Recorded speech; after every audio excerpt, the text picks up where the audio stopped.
কি দেখতেছ এমন করে? তোমারে দেখতেছি। আসুন একটু গল্প করি। কি গল্প করবা কও? জানো, তোমার কথা আমার খুব মনে পড়তো। তোমার ছাড়া আমার একদম কিচ্ছু ভালো লাগতো না। আমারও তোমার কথা অনেক মনে হইতো। তারপর তারপর কি, শুধু ভাবতাম তুমি থাকলে ভালো হইতো। সারাদিন তাও যেমনই হোক কাজ কাম কইরা সময় চইলা যাইতো, কিন্তু রাত্রিবেলা আর ঘুমাইতো না। কিন্তু পরে আবার ভাবতাম তুমি তো কাম করতে গেছো, কাম না করলে তো এই সংসার চলবো না। জানো, আমি যখন গাড়ি চালাইতাম রাত দিন সব সময় তোমার খালি তোমার কথাই মনে পড়তো। আমারে তুমি কত সুন্দর করে খাওয়াই দিতা, আমার ভালোবাসা দিতা। আজ কিন্তু আরো বেশি করে ভালোবাসা দিব, ঠিক আছে?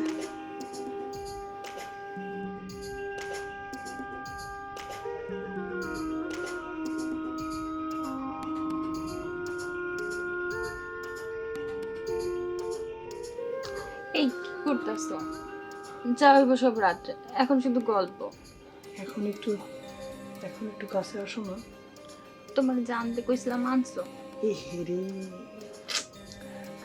শোনো, আমি তো একদম ভুল গেছি গা। আচ্ছা শোনো, আমি এখনই বাজারে যাবো আর আমো, ঠিক আছে? তাড়াতাড়ি আইসো কিন্তু। আচ্ছা যাও তো। আচ্ছা যাইতেছি, এক্ষুনি আমো।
আমি যে আর পারতেছি না। এখন না, রাত 10টার পর। উফ, আমি আর একদম সহ্য করতে পারতেছি না।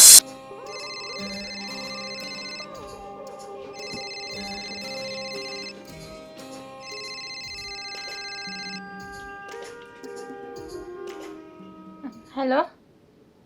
শোনো শেফালি, আমি মহাজনের বাড়িতে আছি। একজন জমি চাষ করে নিব তাই ফোন দিছিল, আর এখানে না আসলে মেলা টাকা হাতছাড়া হয়ে যেত।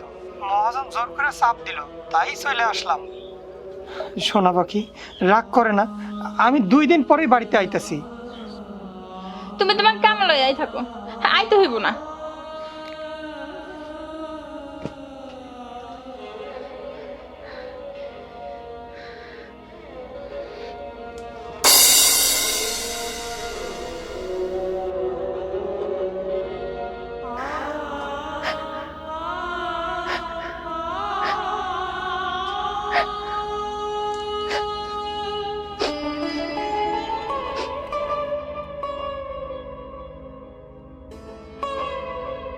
প্রত্যেকটা মহাজনের ভাবা উচিত সব কাজের লোকেরও একটা সংসার আছে, তাদেরও ভালোবাসার কেউ আছে।